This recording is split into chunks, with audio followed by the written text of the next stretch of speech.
1절에서 7절까지 말씀 교독하겠습니다. 메대 족속 아하수에로의 아들 다리오가 갈대아 나라 왕으로 세움을 받던 첫 해,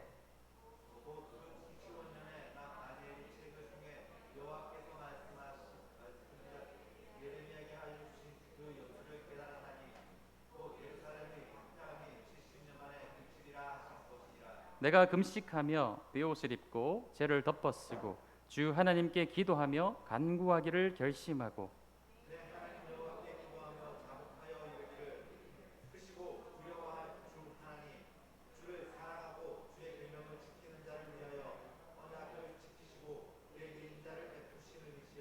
우리는 이미 범죄하여 패역하며 행악하며 반역하여 주의 법도와 규례를 떠나싸우며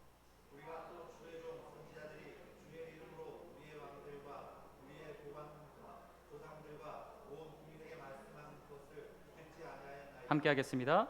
주여, 공의는 주께로 돌아가고 수치는 우리의 얼굴로 돌아옴이 오늘과 같아서 유다 사람들과 예루살렘 거민들과 이스라엘 가까운 곳에 있는 자들이나 먼 곳에 있는 자들이 다 주께서 쫓아내신 각국에서 수치를 당하였사오니 이는 그들이 주께 죄를 범하였음이니이다. 아멘. 오늘 마음을 찢는 회개라는 말씀의 제목을 가지고 하나님의 말씀 받도록 하겠습니다. 9장 1절 말씀을 보면 메대 족속 아하수에로의 아들 다리오가 갈대아 나라 왕으로 세움을 받던 첫 해라고 말씀하고 있습니다. 우리가 계속 다니엘서를 보면서 역사 공부를 좀 하였죠. 이 바벨론이 메대와 이 바사 연합군에 의해서 벨사살 시절에 망하게 된 그 첫 해를 지금 말씀을 하고 있는 것이죠. 그런데 이때 이 다니엘이 무엇을 하고 있는가? 나라의 정권이 바뀌었습니다. 바벨론에서 페르시아로 넘어간 그 시점에 이 다니엘이 무엇을 하고 있느냐? 2절 말씀 보십시오. 곧 통치 원년에 나 다니엘이 책을 통해 여호와께서 말씀으로 선지자 예레미야에게 알려주신 그 연수를 깨달았나니라고 말씀하고 있죠. 다니엘이 지금 무엇을 하고 있죠? 하나님의 말씀을 연구하고 있는 거예요. 하나님의 말씀을 공부하고 있는 것입니다. 다니엘이 약 10대 초반의 나이에 이 포로로 끌려와서 지금 1절 말씀에 나와 있는 그 연대를 따지면 BC 539년 정도가 되겠는데, 그러면 나이가 어느 정도 되느냐? 약 80세 정도 되는 그런 나이에 이른 다니엘이에요. 그런데 그 인생 자체가 긴 연수에 의해서 온갖 지혜와 또 하나님이 주신 지혜들로 가득 차 있는 이 다니엘이 지금 무엇을 하고 있습니까? 하나님의 말씀을 연구하고 공부하고 있다라는 거예요. 사랑하는 성도님들, 하나님의 말씀에 대한 갈급함을 가지십시오. 하나님의 말씀은요, 우리가 절대로 살아가는 동안 다 알 수도 없고 깨달을 수도 없어요. 보고 또 보아도 그때마다 때때마다 주시는 하나님의 은혜가 있는 것이 하나님의 말씀인 줄로 믿습니다. 평생에 주님의 나라에 들어가는 그 순간까지 하나님의 말씀을 공부하고 연구하고 깨닫기를 사모하시는 그런 성도님들이 되시기 원합니다. 다니엘이 이 말씀을 공부하다 보니까 예레미야서를 공부를 한 거예요. 그러니까 이 예루살렘의 황폐함이 언제 그치느냐? 그 말씀이 예레미야서에 70년이 지나면 된다라고 기록을 하고 있죠. 이것은 조금 있다가 우리가 말씀을 찾아서 한번 좀 확인을 해보도록 하겠습니다. 그런데 제가 주보에 이렇게 한번 써드린 연대를 한번 보십시오. 자, 다니엘이 바벨론의 포로로 언제 끌려갔느냐? 자, BC 606년에 2차 바벨론 침공에 의해서 왕족과 귀족과 제사장 집단들이 모조리 바벨론으로 끌려갔어요. 1차로 바벨론이 침공을 했을 때 그냥 포로로 잡아가지 않고 놔두니까 자꾸 예루살렘에서 반란이 일어나는 거예요. 그러니까 2차로 침공한 느부갓네살이 또 그냥 놔뒀다가는 반란이 일어날 것 같으니까 반란을 일으킬 수 있는 요소들을 다 포로로 잡아간 것이죠. 왕족, 귀족, 제사장, 이 지도자 집단들을 다 바벨론으로 끌고 갔어요. 이때 누가 잡혀갔느냐? 이 다니엘이나 에스겔 같은 사람들도, 에스겔은 제사장이죠, 다 잡혀간 거예요. 그때가 BC 606년이었습니다.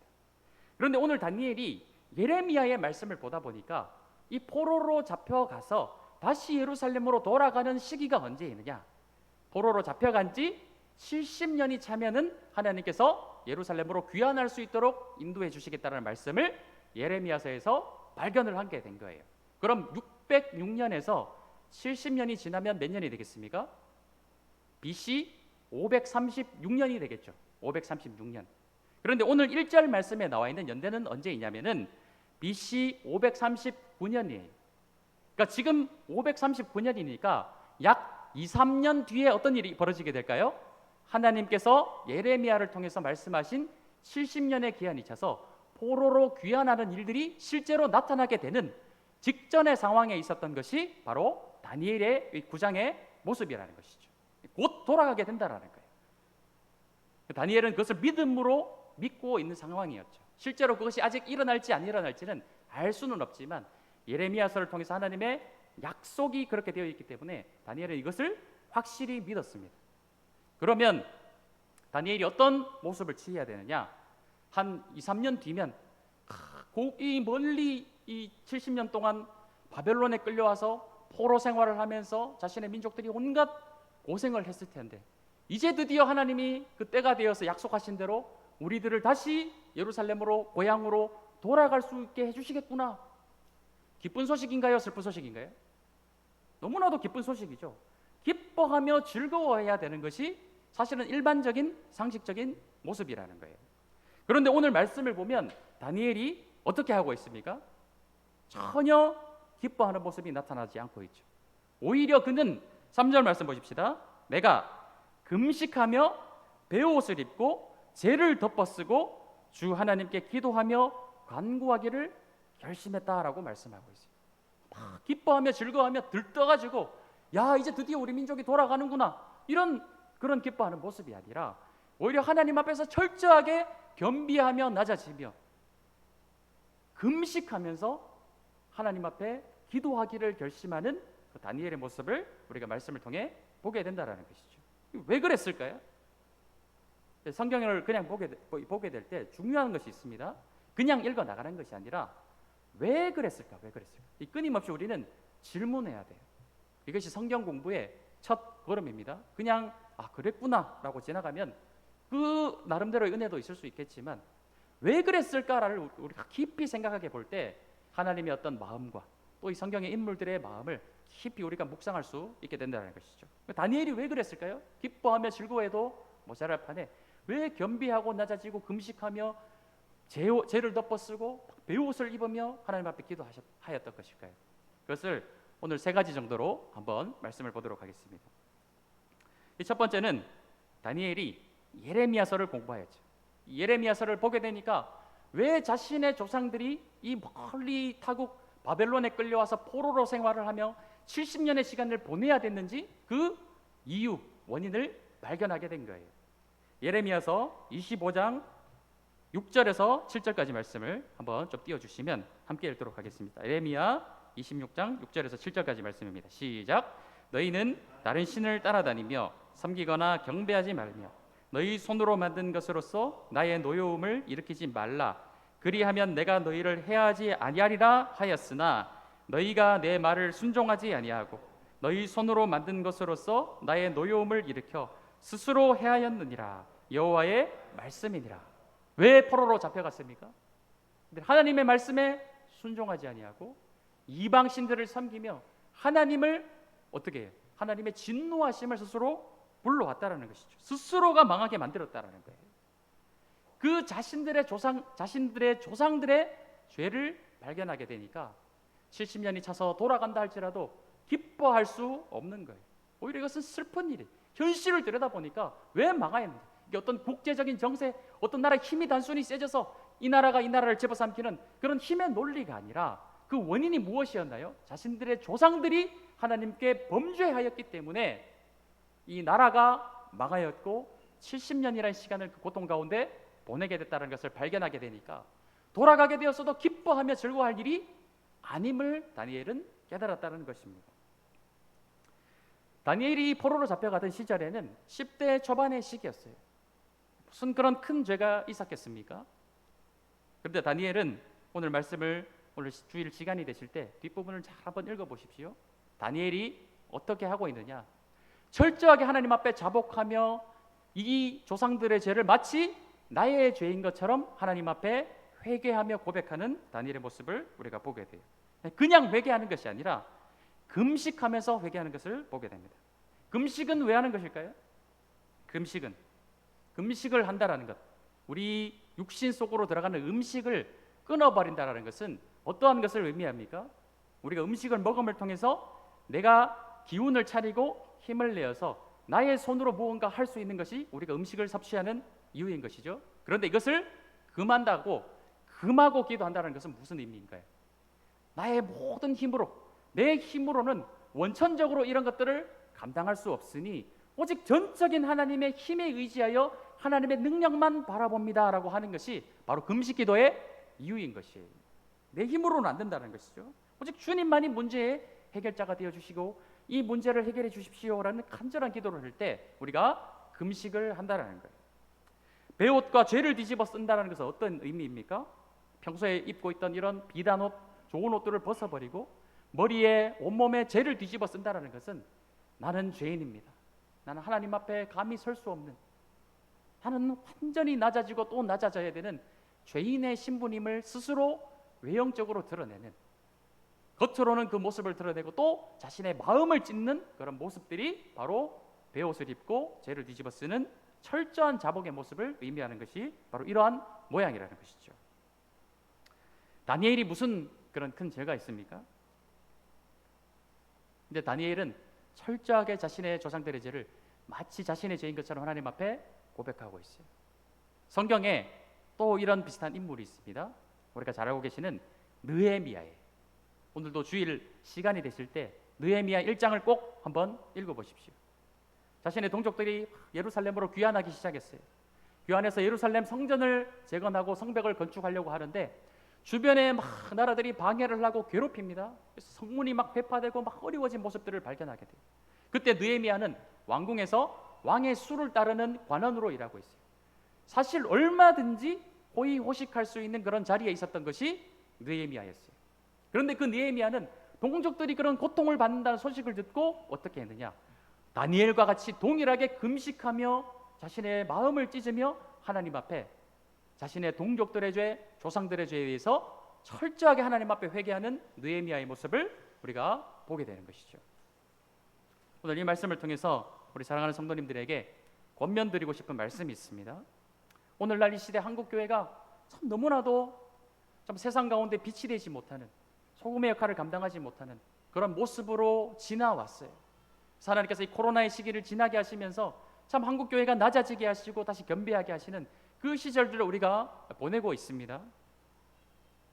그런데 이런 한국교회의 모습에 대해서 혹시나 나는 정의로운 곳에 서서 그 교회들의 모습을 바라보며 정죄하고 판단했던 것이 혹시 우리의 모습이 아닌지 한번 생각해 보십시오. 우리가 말하기는 좋습니다. 교회가 이렇다, 목사들이 이렇다, 막 장로님들이 이렇다, 집사님들이 이렇다, 막 서로 정죄하기는 쉬워요. 그럼 나는 어떠합니까? 나는 정의로운 자리에서, 나는 죄 없는 자리에서 그들을 바라보며 판단하고 정죄하지는 않았는가? 우리 스스로를 돌아보십시오. 오늘 다니엘과 느헤미야는 그렇게 하지 않았다라는 거예요. 우리 조상들 때문에 우리가 요 모양 요 꼴이 됐으니 에이 저 조상들 잘 죽었고 이제 드디어 우리가 회복되는구나, 아이고 기뻐하며 즐거워하자, 이렇게 하지 않았다라는 거예요.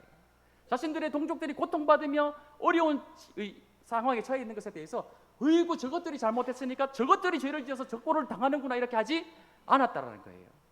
동일하게 자신의 일과 같이 동일하게 여기며 자신이 정말 할 수 있는 최선의 낮은 자리로 나아가서 동족들의 죄, 조상들의 죄를 나의 죄로 인식하며 철저하게 하나님 앞에 자복하며 회개하는 다니엘의 모습이나 느헤미야의 모습을 우리는 성경 속에서 발견해 내야 된다는 것이에요. 말은 하기 쉬워요. 이게 잘못됐다, 저게 잘못됐다, 말은 하기 쉬워요. 그런데 그것이 남의 잘못이 아니라 곧 나의 잘못이라는 거예요. 교회는 한 몸입니다. 예수 그리스도가 머리가 되시고 이 땅 가운데 수많은 교회들이 있지만 천상의 교회에서 입장에서 볼 때 이 땅의 지상의 모든 교회들은 다 한 몸 된 교회예요. 어떤 교회가 어떤 잘못을 하든지, 어떤 성도가 어떤 잘못을 하든지 우리는 한 몸이기 때문에 그것을 따로 생각하지 마시고 다 연결되어 있는 거예요. 그래서 우리는 함께 하나님 앞에 자복하며 회개하며 나아가야 되는 거예요. 근데 회개할 때 그냥 회개하지 않습니다. 구체적으로 회개하는 이 다니엘의 모습을 보게 되죠. 5절에서 6절 말씀에도 나와 있지만 우리 10절 말씀 한번 좀 보도록 하겠습니다. 9장 10절 말씀입니다. 우리 하나님 여호와의 목소리를 듣지 아니하며 여호와께서 그의 종 선지자들에게 부탁하여 우리 앞에 세우신 율법을 행하지 아니하였음이니이다. 13절 말씀도 보십시오. 모세의 율법에 기록된 대로 이 모든 재앙이 이미 우리에게 내렸사오나 우리는 우리의 죄악을 떠나고 우리의 진리를 깨달아 우리 하나님 여호와의 얼굴을 기쁘게 하지 아니하였나이다.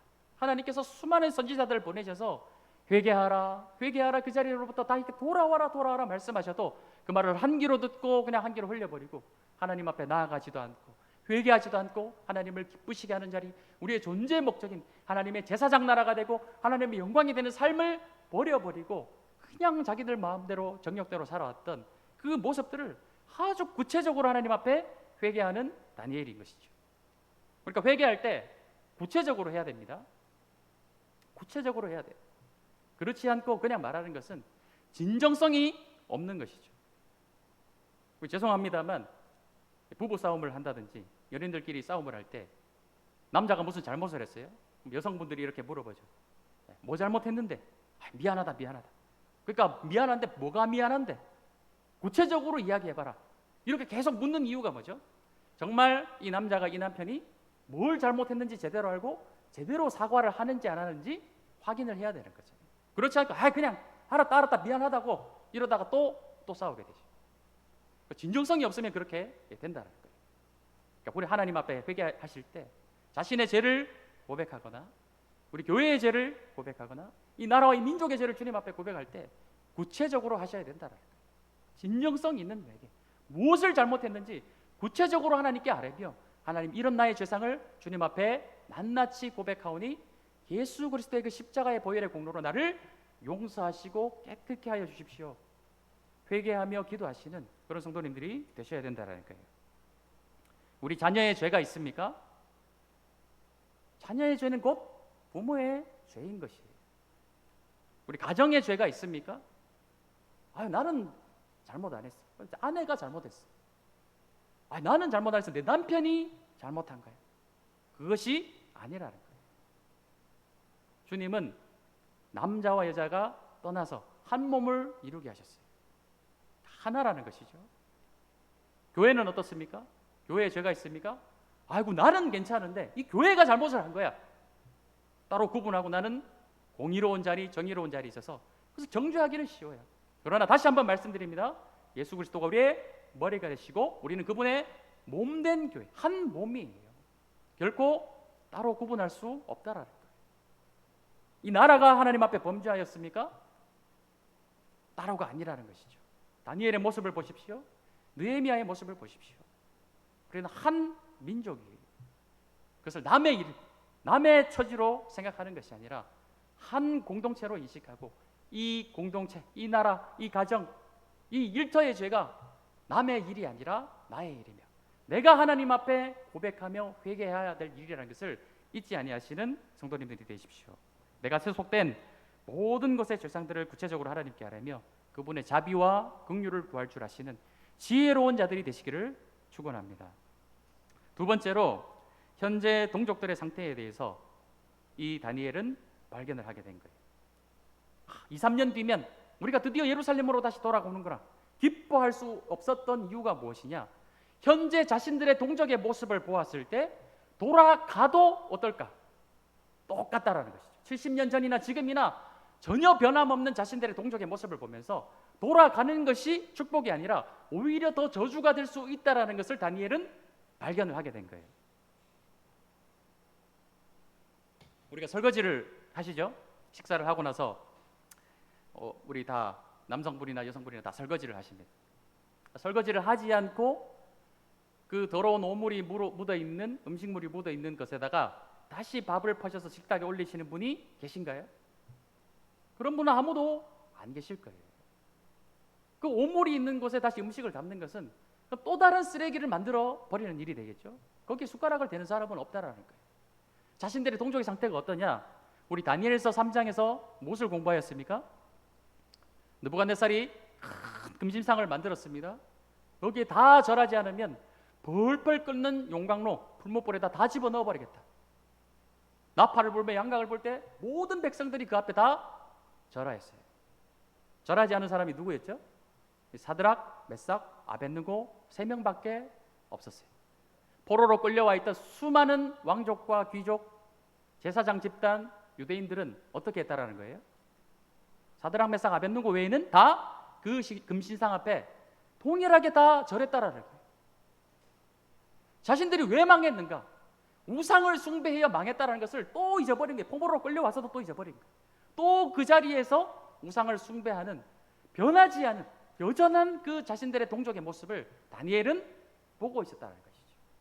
이대로 돌아가봤자, 하나님이 정하신 70년의 연수가 차서 돌아가봤자 거기서 또 망하겠구나. 다니엘은 이 사실을 잘 깨달아 알고 있었다는 것이죠. 이 예레미야서를 공부하면서요, 알고 있었다는 거예요. 돌아가도 또 망하겠구나. 이 땅에 교회가 다시 한번 하나님의 회복하심을 입고 이 땅에 빛과 소금으로 사용되려면 어떻게 해야 될까요? 우리 새로운 교회가 다시 한번 일어서서 회복의 때를 맞이하고 하나님이 원하시는 교회, 하나님이 역사하시는 교회로 쓰임 받으려면 어떻게 해야 될까요? 지금까지 있었던 모든 한국교회 일들을 우리 때의 일이 아니야. 또 특정한 누가 그냥 그렇게 했기 때문에 이렇게 된 거야. 그렇게 둘러대시는 것이 아니라 지난 모든 역사들이 그건 나의 일이 아니고 이제부터 우리는 우리끼리 잘하면 되지, 이것이 아니라는 거예요. 다시 한번 하나님의 회복의 때를 맞이하며 우리가 하나님 앞에 쓰임받고 존귀한 하나님의 나라를 다시 한번 형광된 이름을 회복하려면 무엇을 해야 되냐? 우리가 마음을 찢고 하나님 앞에 회개함으로 나아가지 않으면 오히려 그것은 또 다른 음식물이 더러워진 그 그릇에 음식물을 다시 담는 것과 같다라는 거예요. 또 무너지게 될 거예요. 또 우리가 다시 주님 앞에 회개함으로 돌아가셔야 되겠습니다. 이 말씀을 보면서 굉장히 기도하는 시간을 좀 많이 가졌어요. 오늘도 강단에 올라오기 전에도 목양실에 앉아서 거의 한 20분 정도 계속 기도하면서 올라왔습니다. 두렵고 떨리는 말씀을 이 자리에 서서 또 성도들을 정죄하고 마음을 찌르는 말씀이 아니라 우리가 함께 마음을 찢는 하나님의 말씀으로 선포될 수 있게 해달라고 계속 기도하면서 올라왔어요. 두렵고 떨리는 마음으로 이 자리에 올라왔습니다. 이 말씀이 마음에 받치시더라도 왜 저렇게 계속 마음을 찢게 하고 괴롭히는 말씀을 전할까? 그런 것이 아니라 정말 이 땅의 교회를 사랑하시고 이 나라 이 민족을 사랑한다면 우리가 어떻게 해야 될까? 우리의 마음을 함께 찢으며 주님 앞에 나아가는 우리의 공동체가 되기를 축원드립니다. 세 번째로 예레미야 29장 10절에서 14절 말씀을 한번 좀 찾아서 보도록 하겠습니다. 예레미야 29장 말씀입니다. 29장 10절에서 14절까지 말씀 좀 길지만 우리가 함께 읽도록 하겠습니다. 시작. 여호와께서 이와 같이 말씀하시니라. 바벨론에서 70년이 차면 내가 너희를 돌보고 나의 선한 말을 너희에게 성취하여 너희를 이곳으로 돌아오게 하리라. 여호와의 말씀이니라. 너희를 향한 나의 생각을 내가 아나니 평안이요 재앙이 아니니라. 너희에게 미래와 희망을 주는 것이라. 너희가 내게 부르짖으며 내게 와서 기도하면 내가 너희들의 기도를 들을 것이요 너희가 온 마음으로 나를 구하면 나를 찾을 것이요 나를 만나리라. 이것은 여호와의 말씀이니라. 나는 너희들을 만날 것이며 너희를 포로된 중에서 다시 돌아오게 하되 내가 쫓아보내었던 나라들과 모든 곳에서 모아 사로잡혀 떠났던 그곳으로 돌아오게 하리라. 이것은 여호와의 말씀이니라 말씀하고 있죠. 하나님께서 큰 뜻을 정하셨습니다. 비록 이 백성이 변한 것이 없어도 하나님이 약속하셨어요. 70년이 되면 돌아오게 하겠다 말씀하고 계시고 또 우리가 방금 보았지만 너희들이 그때 나에게 찾아와서 나를 만나라 기도하라 라고 말씀하고 계세요. 이 다니엘은 순수한 마음으로 어차피 하나님께서 70년이 된 기한이 차면 돌아오게 될 것을 알고도 어떻게 합니까? 하나님이 말씀하신 것처럼 하나님 앞에 기도함으로 나아가는 순수한 다니엘의 모습을 우리가 보는 것이죠. 자신이 어떤 환경과 누림, 정권이 바뀌어서도 여전히 고위 관직을 차지할 수 있었던 왕 바로 아래에 위치한 다니엘이 지금 이렇게 하고 있다는 거예요. 나만 잘 된다는 그런 이기적인 마음을 버리고 나의 가정과 사회와 나라와 민족을 위해서 하나님 앞에 엎드려지는 이 다니엘의 모습을 보는 것이죠. 하나님은 약속하셨어요. 어차피 이 약속은요, 기도를 하든지 안 하든지 다 성취되는 거예요. 왜냐, 하나님이 큰 뜻을 정하셨고 약속하셨기 때문에 하나님은 약속하신 것을 신실하게 지켜나가시는 분입니다. 그러니까 사람들이 기도를 하든 하지 않든 하나님은 그 주권적인 역사하심으로 세계사를 이끌어 가시고 계세요. 포로 귀환을 하게 될 거예요. 그런데 이 포로 귀환을 맞이하는 두 가지 모습이 있을 수 있겠죠. 말씀하신 대로 하나님 앞에 기도하며 하나님을 만나고 하나님이 어떤 계획을 가지시고 계시고 어떤 마음으로 포로 귀환을 하고 계시는지 하나님과 만나며 교제하며 이 해방을 맞이하는 것과, 두 번째, 다 무시하고 뭐 그렇게 말씀했든지 말든지 어차피 그냥 시간이 지나면 그냥 자연스럽게 그냥 해방될 거야. 그냥 묻어가는 거. 아무것도 생각하지 않고 그냥 뭐 오랫동안 70년 정도 고생하다 보니까 그냥 해방이 됐네. 이렇게 그냥 맞이하는 것은 어마어마한 차이가 있는 것이죠. 어마어마한 차이가 있는 거예요. 우리가 구원받았습니다. 우리가 인식하든 인식하지 못하든 하나님의 나라는 점진적으로 계속해서 완성되어져 가고 있어요. 언젠가 예수님께서 이 땅 가운데 다시 오셔서 하나님의 나라는 완성될 거예요. 예수 그리스도를 믿는 자에게 구원을 주시겠다는 하나님의 약속은 신실하게 지켜질 것입니다. 우리가 예수 그리스도를 주님으로 고백하고 예수님은 나의 왕이십니다 고백하고 그 예수를 믿으면 우리는 구원받는 거예요. 그런데 기도를 하는 분이 있고 기도를 하지 않는 분이 있겠죠.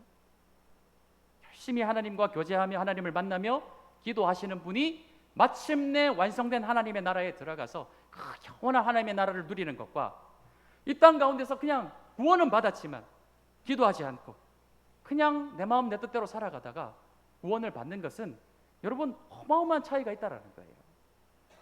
하나님의 나라는 이미 이 땅 가운데 도래 있고 우리는 하나님 나라 가운데서 살아가고 있는 거예요. 이미 이 땅 가운데 임하신 그 하나님의 나라를 누리면서 살아가느냐, 아니면 이 땅 가운데 임한 그 하나님의 나라와 하나님과 교제함, 하나님과 동행함을 누리지 못하면서 살다가 겨우 그냥 그 나라가 완성되었을 때 거기에 참여하느냐는 엄청난 큰 차이가 있다는 것이죠. 그러니까 어떻게 해야 되겠습니까? 우리는 하나님을 만나셔야 돼요. 그 하나님을 만나시는 여러 가지 방법이 있습니다. 이 예배의 자리도 있지만 일상과 일타 가운데서 하나님께 기도하는 삶을 살아가십시오. 그때 하나님의 나라가 나의 삶 가운데, 나의 영역 가운데서, 나의 교회 가운데서, 나라와 민족 가운데서 하나님의 나라를 누리며 이미 도래한 하나님의 나라 가운데 살아가는 축복과 하나님과의 교제를 누리면서 살아가게 될 줄로 믿습니다. 우리 함께 이 시간 찬양하셨으면 좋겠어요.